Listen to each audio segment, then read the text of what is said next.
কি করবে? এটা আলু ডাঁটার ঘন্ট করবে। এই যে আলু ডাঁটাগুলোকে লবণ হলুদ দিয়ে সিদ্ধ করে জলটা গেলে ফেলে দিয়েছি। আচ্ছা, দিয়ে দিচ্ছি, দিলাম একটু জিরে দিয়ে দিলাম, আর এই যে বড়িগুলোকে ভাজতে দিয়ে দিলাম। বড়ি ভাজা হয়ে গেছে, কিন্তু সিদ্ধ করা বেগুনটা আর আলুটা ভাজতে দিয়ে দিচ্ছি।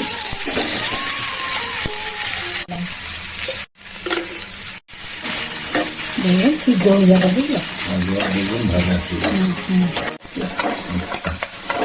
দিয়ে দিলাম, জিরে গুঁড়ো দিয়ে দিলাম, লবণ দিলাম, দিয়ে দিই। আর একটু মজবে তো অল্প একটু জল দিয়ে দেবো। একটু জল দিয়ে দিলাম, ফুটুক।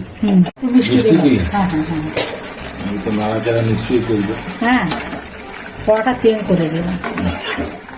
খেতে যা সুস্বাদু হয় না, আলু ডাঁটা চচ্চড়ি। কমপ্লিট। হ্যাঁ।